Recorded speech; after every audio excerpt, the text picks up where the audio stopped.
ಬೆಂಗಳೂರಾಯ್ತು, ಹುಬ್ಳಿ ಕಡೆ ಹೋಗೋಣ. ಹುಬ್ಳಿಯಲ್ಲಿ ಮಳೆ ಅವಾಂತರ ಏನು ಅಂತ ನೋಡೋದಾದ್ರೆ, ನಿನ್ನೆ ಸುರಿದ ಮಳೆಗೆ ಅವಾಂತರವೇ ಆಗಿದೆ. ಹುಬ್ಳಿಯಲ್ಲಿ ಕಮರ್ಷಿಯಲ್ ಕಾಂಪ್ಲೆಕ್ಸ್ ನ ಕಾಂಪೌಂಡ್ ಕುಸಿದ ಪರಿಣಾಮ ಹುಬ್ಳಿಯ ಕಿಮ್ಸ್ ಹಿಂಭಾಗ ಇರುವ ಕಮರ್ಷಿಯಲ್ ಕಾಂಪ್ಲೆಕ್ಸ್ ಇದು. ಕಿಮ್ಸ್ ನಿಂದ ಅಪಾರ ಪ್ರಮಾಣದ ನೀರು ಹರಿದು ಬಂದ ಕಾರಣ ಗೋಡೆಯೇ ಕುಸಿದೋಗಿದೆ. ಕಾಂಪ್ಲೆಕ್ಸ್ಗೆ ನೀರು ನುಗ್ಗೋದನ್ನ ತಪ್ಪಿಸಿ ಅಂತ ಸ್ಥಳೀಯರು ಪಾಲಿಕೆಗೆ ಮನವಿ ಮಾಡ್ತಾ ಇದ್ದಾರೆ. ಹುಬ್ಳಿಯಲ್ಲಿ ಇದು ಕಿಮ್ಸ್ ಹಿಂಭಾಗ ಇರುವ ಕಮರ್ಷಿಯಲ್ ಕಾಂಪ್ಲೆಕ್ಸ್ ನಲ್ಲಿ ಕಾಂಪೌಂಡ್ ಕುಸಿದೋಗಿದೆ.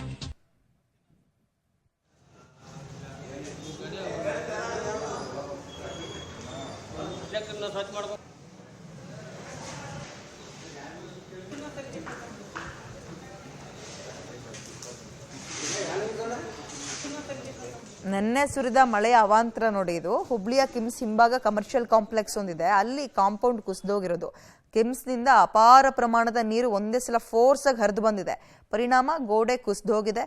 ಈಗ ದಯವಿಟ್ಟು ಈ ಕಾಂಪ್ಲೆಕ್ಸ್ಗೆ ನೀರು ನುಗ್ಗೋದನ್ನು ತಪ್ಪಿಸಿ ಅಂತ ಸ್ಥಳೀಯರು ಪಾಲಿಕೆಗೆ ಮನವಿ ಮಾಡ್ತಾ ಇದ್ದಾರೆ. ಅವ್ರು ಯಾವಾಗ ಎಚ್ಚೆತ್ಕೊಂಡು ಬರ್ತಾರೋ ಗೊತ್ತಿಲ್ಲ.